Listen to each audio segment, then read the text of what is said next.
अगर ये मैच होगा तो मैं नहीं देखूंगा। नो प्रॉब्लम, मत देख। अरे अब ये मैच कराने के लिए इतने बेताब क्यों हो रहे हो? अरे फोकट में मैच थोड़ी होगा, पैसा बनेगा। ए तू अपना सामान उठा, अंदर जा। तो भाई इस बार आईपीएल शुरू होने से पहले शशांक सिंह ने बोला था कि पंजाब टॉप 4 में होगी और वो बिल्कुल सही हुआ।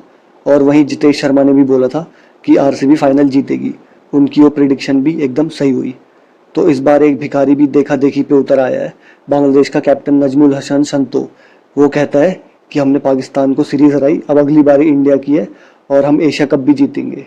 So hello and welcome everyone. तो भाई मेरा कहना तो यही है, जो ये भिखारी इतना हवा में उड़ रहा है, हम इसको यही कहना चाहते हैं भाई तुमको तो हम ऐसे ही हरा देंगे। अभी के लिए तुम हमारी स्क्वाड देख के थोड़ा सा मन में डर बिठा लो। इतने सालों में पहली बार इंडिया बिना पाकिस्तान के अब्बू विराट कोहली रोहित शर्मा और बांग्लादेश के दादा विराट कोहली रोहित शर्मा के बिना एशिया कप खेलेगी। तो देख लेते हैं कौन वो बंदे होंगे जिनको एशिया कप का गोल्डन टिकट मिलेगा। तो भाई कंपटीशन तो इस वक्त बहुत हाई है, पर प्लेयर डिस्कस करने से पहले देख लेते हैं कि इंडिया ने जो आखिरी टी20 खेला था उस पर कौन कौन प्लेयर खेले थे। तो अभिषेक शर्मा, संजू सैमसन, तिलक वर्मा, सूर्य कुमार यादव, शिवम दुबे, हार्दिक पांड्या, अक्षर पटेल, रिंकू सिंह, मोहम्मद शमी, रवि बिश्नोई और वरुण चक्रवर्ती। तो ये तो थे वो बंदे जिनने आखिरी बार इंडिया के लिए इंग्लैंड के खिलाफ सीरीज में लास्ट टी20 जो इंडिया ने खेला था उस पर खेला था। और अभी भी कुछ नए चेहरे सामने आ रहे हैं, कुछ नए नाम डिस्कस किए जा रहे हैं कि उनको भी चांस मिल सकता है, जैसे कि शुभमन गिल, साई सुदर्शन, यशस्वी जायसवाल। तो चलो देखते हैं कौन है वो डिजर्विंग बंदे जिनको इस स्क्वाड में पक्का जगह मिलनी चाहिए। तो भाई मैं तो चाहूँगा कि हमारे लिए ओपन करे वही पेयर जो अभी तक करता आ रहा है, अभिषेक शर्मा और संजू सैमसन। क्योंकि जब से रोहित शर्मा रिटायर हुए हैं, विराट कोहली रिटायर हुए हैं, उसके बाद से इन दोनों ने ही इंडिया की ओपनिंग की कमान संभाल के रखी है।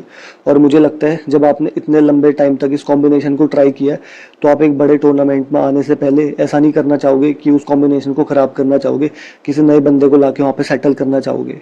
और अभिषेक शर्मा अब तो टी20 के नंबर 1 बैटर भी बन चुके हैं लेटेस्ट आईसीसी रैंकिंग के हिसाब से। और संजू सैमसन ने भी दिखा दिया कि उनमें कितना दमखम है, जिस हिसाब से उनने ओपनिंग करके ही कितने शतक ठोक दिए न जाने। और अगर आप एक बैकअप ओपनर देख ही रहे हो तो यशस्वी जायसवाल से बेटर ऑप्शन तो कोई हो ही नहीं सकता। और साई सुदर्शन का भी इस बार आईपीएल बहुत अच्छा गया है, तो वो भी एक अच्छी चॉइस हो सकते हैं ओपनिंग पोजीशन पे। भाई मुझे तो लगता है इंडिया को 2 एक्सप्लोसिव ओपनिंग बैट्समैन ले जाने चाहिए और मेरे हिसाब से वो दोनों यशस्वी जायसवाल लेफ्ट हैंडर और संजू सैमसन राइट हैंडर होंगे। और अगर बैकअप के लिए देखा जाए तो मेरे हिसाब से अभिषेक शर्मा को रख सकते हैं, क्योंकि उसने दिखाया हमें कि वो कर सकता है परफॉर्म बड़े स्टेज पे। बस ये है कि अभी वो कंसिस्टेंट नहीं है इतना, तो फिलहाल के लिए मैं उसे बैकअप के तौर पर रखूंगा। और फ्रंट जो मेरे फ्रंट रनर हैं जो ओपनिंग स्पॉट के लिए, वो दोनों यही हैं, जायसवाल और संजू सैमसन। और कई लोग बोल रहे हैं कि सुदर्शन और गिल की भी जगह बनती है टी20 टीम में, पर मेरे हिसाब से इंडियन टीम अभी उनकी तरफ नहीं देख रही है, क्योंकि शुभमन गिल ने भी अपना आखिरी मैच बहुत पहले खेला था और सुदर्शन का तो अभी शायद डेब्यू भी नहीं हुआ है टी20 में। तो मेरे हिसाब से इंडिया को अभी इन्हीं पे रिलाय करना चाहिए, इन्होंने ऑलरेडी प्रूव किया है और अभी इनको और मौका देना चाहिए। तो भाई जैसा आपने देखा, शुभमन गिल को टेस्ट मैचेस का कैप्टन तो बना दिया है और वो गौतम गंभीर के बड़े फेवरेट हैं। और खबरें भी आ रही है कि उनको इस टीम का वाइस कैप्टन बनाया जाएगा और उनको लॉन्ग टर्म कैप्टनसी के लिए देख रहे हैं। पर मुझे लगता है अगर शुभमन गिल को खिलाएंगे जी तो वो शायद 3 नंबर पे खिलाएंगे। पर मेरे हिसाब से 3 नंबर पे तिलक वर्मा ने आपको इनफ करके दे रखा है कि उसको आप अभी इतने आसानी से हटा नहीं सकते, उसकी जगह स्टिल बनती है टीम में। हाँ भाई, गंभीर ने तो पहले भी बोला है कि वो किसी एक इंडिविजुअल प्लेयर को फेवर नहीं करता, वो टीम को देखता है। तो मेरे हिसाब से टीम को देखते हुए उसे तिलक वर्मा को ही नंबर 3 रखना चाहिए, शुभमन गिल को अभी कंसिडर नहीं करना चाहिए। और अगर फिर भी उसने गिल को कंसिडर करा है नंबर 3 पे, तो फिर उसे लोग गौतम गंभीर नहीं, दोगला गंभीर कहेंगे। तो मुझे भी लगता है कि तिलक वर्मा फिक्स है हमारे लिए नंबर 3 पे, और बंदे ने प्रूव भी किया है। और अगर किसी को कंसिडर करना ही है तो मेरे हिसाब से श्रेयस अय्यर को कंसिडर करना चाहिए। बंदे ने आईपीएल बड़ा तगड़ा खेला है और उसको कैप्टनसी रोल के लिए भी देख सकते हैं इंडिया। बिल्कुल भाई, जिस हिसाब से श्रेयस अय्यर ने पंजाब के लिए खेला है विद कैप्टेंसी, इतना प्रेशर में बिल्कुल एकदम मिडिल ऑर्डर पे स्पिन भी अच्छी खेली है, फास्ट बॉलिंग भी अच्छी खेली है, कुछ मैचेस तो अपने दम पे फिनिश किया है। और एकदम जब भी उन पे प्रेशर आता था उन्होंने काउंटर अटैकिंग क्रिकेट खेली है। तो मेरे को लगता है अगर तिलक वर्मा नहीं तो श्रेयस अय्यर को पक्का कंसिडर करना चाहिए। और भाई मैं चाहूंगा नंबर 4 पे हमारे कैप्टन सूर्य कुमार यादव खेले और कैप्टन वही रहे, भले कितने भी रूमर्स फैल रहे हो कि कैप्टन किसी और को बना देंगे। पर मेरे हिसाब से जब आपने उनको इतने लॉन्ग टर्म कैप्टनसी दी है तो अभी भी उनको कैप्टनसी करनी चाहिए और टी20 वर्ल्ड कप तक उन्हीं को कैप्टनसी करनी चाहिए। और जैसे कि हमने देखा था उनकी इंग्लैंड वाली सीरीज ज़्यादा अच्छी नहीं गई थी, उनने 5 मैच में सिर्फ 28 रन बनाए थे, तो उनकी प्लेस पे बहुत डाउट हो रहे थे। पर उनने आईपीएल में कम बैक करके दिखा दिया कि वो किस लेवल के प्लेयर हैं और इंडिया के लिए बहुत अच्छा करेंगे क्योंकि इतने टाइम से वो करते हुए आ रहे हैं। हाँ भाई, 4 नंबर पे तो सूर्य फिक्स ही है, क्योंकि हमने देखा है कि उसकी गंभीर के साथ बड़ी अच्छी पार्टनरशिप बनी है। T20 में लगातार सीरीज जीतते हुए आया है, और ऊपर से भले ही उसका थोड़ा फॉर्म नीचे गया था बीच में, और उसने आईपीएल में वापस कमबैक कर दिया और दिखा दिया कि वो अभी भी पुराना वाला सूर्य है। जिस हिसाब से उसने इस बार आईपीएल में बैटिंग करी है, और एबी डिविलियर्स का 4 नंबर पे सबसे ज्यादा रन बनाने का रिकॉर्ड भी तोड़ दिया है।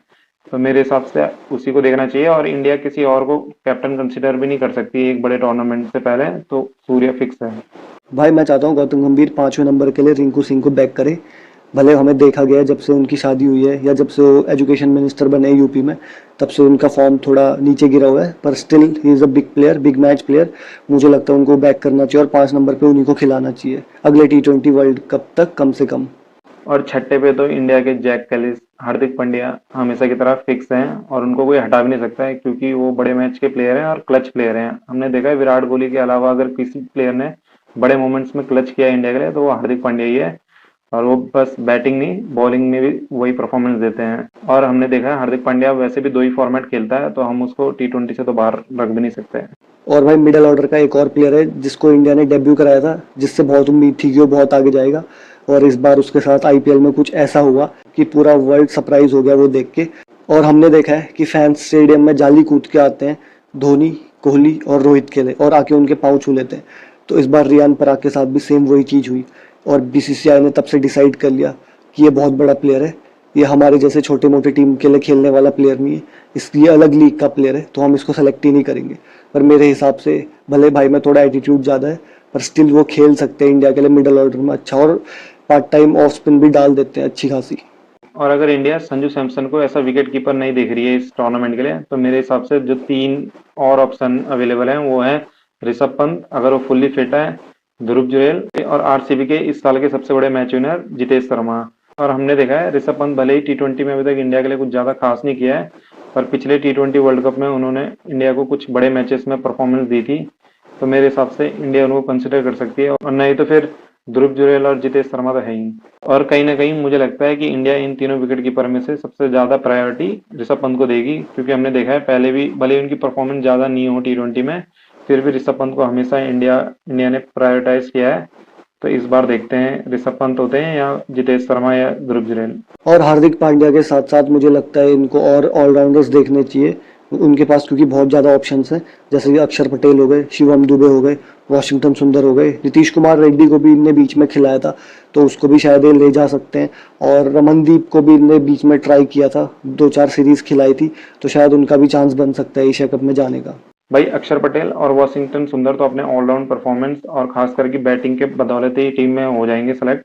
पर अगर इंडिया को एक प्योर स्पिन बॉलर चाहिए तो मेरे हिसाब से इंडिया को कुलदीप यादव, युजवेंद्र चहल और वरुण चक्रवर्ती को कंसिडर करना चाहिए। भाई एक और स्पिनर रवि बिश्नोई, और मुझे तो लग रहा है इस बार चहल का पक्का कमबैक होगा, क्योंकि गौतम गंभीर युजवेंद्र चहल के साथ कपिल शर्मा शो पे भी गए थे, तो मुझे लग रहा है कहीं पीछे उन दोनों ने हाथ मिला लिया हो कि जी भाई मेरा भी करवा दो, तो कुछ भी हो सकता है। तो भाई फास्ट बॉलिंग ऑप्शन भी बहुत सारे हैं इंडिया के पास, पर हमें उसमें सिर्फ 3 या 4 सेलेक्ट करने पड़ेंगे। हमारा बुमराह अगर फिट है तो वो तो पक्का जाएगा, फिर उसके बाद अर्शदीप, फिर डीएसपी, हर्षित राणा, जीजी के फेवरेट प्रसिद्ध कृष्णा, मुकेश कुमार, खलील अहमद, आकाशदीप और मोहम्मद शमी। अब अगर इनमें से तुम्हें हार्दिक पांड्या को मिला के 4 फास्ट बॉलर चाहिए, तो फास्ट बॉलर तो सिर्फ 3 की जगह बनेगी, तो तेरे हिसाब से वो 3 कौन है? भाई मुझे तो नहीं लगता बुमराह एशिया कप खेलने वाला है, और ना इंडिया इतना बड़ा रिस्क लेगी उसके साथ। तो भाई मेरे हिसाब से जिन 3 फास्ट बॉलर को इंडिया मौका देगी वो है सबसे पहले डीएसपी सिराज, दूसरे पे हर्षित राणा जीजी के फेवरेट बॉलर, और तीसरे पे अर्शदीप सिंह। तो भाई ये तो हो गया पूरे T20 प्लेयर्स का पूल और सोर्सेस की माने, तो इसी में से एशिया कप की स्क्वाड छटनी है, तो देखते हैं किस प्लेयर के हाथ गोल्डन टिकट लगती है एशिया कप की। तो भाई जिस हिसाब से इंडिया के पास T20 का टैलेंट है, तो मुझे तो लगता है हमारी मैनेजमेंट को नाखून चबाने पड़ेंगे, और कुछ लकी प्लेयर ही होंगे जिनको टीम में जगह मिलेगी। तो हम दोनों ने जो 15 शॉर्ट लिस्ट करे हैं वो कुछ ऐसे हैं: अभिषेक, संजू, तिलक, श्रेयस, सूर्या, रिंकू, पांड्या, अक्षर पटेल, सुंदर, कुलदीप, वरुण चक्रवर्ती, अर्शदीप सिंह, सिराज, राणा या बुमराह जो उन दोनों में से अवेलेबल हो, और विकेट कीपर में ऋषभ या ध्रुव जो भी अवेलेबल हो। और भाई बात ये भी चलती कि हार्दिक पांड्या के बड़े भाई कुणाल पांड्या को भी चांस मिल सकता है, पर स्क्वाड में ऐसे खचाखच भीड़ लगी हुई है कि पाँव रखने की जगह नहीं है। तो देखते हैं अब किसको चांस मिलता है, किसको नहीं मिलता है। So thank you everyone, do like, share and subscribe our channel Gali cricketers. Keep enjoying and keep watching our videos. हम किसके लिए काम करते हैं? देश के लिए सर। नहीं, हम चूतियों के लिए काम करते हैं।